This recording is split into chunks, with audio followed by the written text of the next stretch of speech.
Bonjour à tous. La police a démantelé un trafic de tabac à Dijon. 2 hommes ont été placés en retenue douanière pour blanchiment, détention irrégulière de tabac et travail dissimulé. Ces suspects s'approvisionnaient régulièrement en tabac depuis le Luxembourg et revendaient au détail leurs produits. Lors d'une perquisition, 92 kilos de tabac ont été retrouvés dans un premier appartement et 40 kilos dans le second. Les 2 hommes seront jugés à l'été 2026. L'année dernière, près de 2 tonnes de tabac de contrebande ont été saisis par les services de la Direction générale des douanes de Dijon. Le silence est pesant à la ferme L'Homme à Pouilly-Français. L'intégralité du cheptel a été abattue sur décision du tribunal pour lutter contre la dermatose nodulaire dans le Doubs. Nous avons vécu une véritable descente aux enfers. Nous avons connu tous les pics émotionnels, témoigne dans l'Est républicain Céline L'Homme. 3 psychologues ont été mandatés par la Confédération paysanne pour accompagner la famille.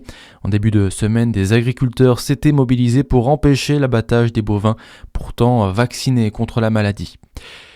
Il ne m'est pas apparu comme narcissique, manipulateur ou pervers, les mots de l'ancien psychologue de Frédéric Péchier. Il était appelé à la barre hier au 57e jour du procès de l'ancien anesthésiste devant les assises du Doubs. C'était l'un des témoignages les plus attendus de la journée.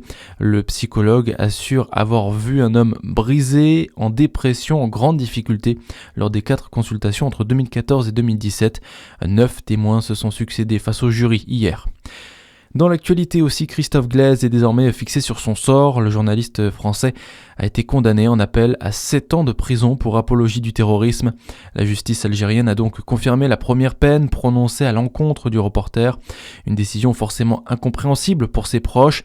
L'espoir est vraiment retombé, déplore Maxime Glaise, son frère. Les parents du journaliste se sont dit effondrés et la sentence, Arthur Rib, aurait même pu être pire. Oui, puisque la cour d'appel de Tizi Ouzou avait même demandé un jugement plus lourd, 10 ans de prison à l'encontre du journaliste, collaborateur des magazines français SoFoot et Society.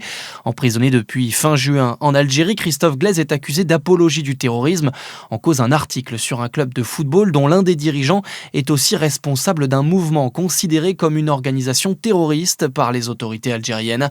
À la barre, le journaliste a plusieurs fois demandé pardon, réclamant la clémence des juges et reconnaissant avoir fait beaucoup d'erreurs journalistiques malgré de bonnes intentions. Cette peine est la plus lourde jamais prononcée contre un journaliste français depuis 10 ans. On termine en football avec les suites du feuilleton de l'OGC Nice après Jérémy Boga et Terem Moffi, c'est Jonathan Klaus qui devrait lui aussi porter plainte contre X. Conséquence toujours des violences survenues dimanche soir devant le centre d'entraînement du gym.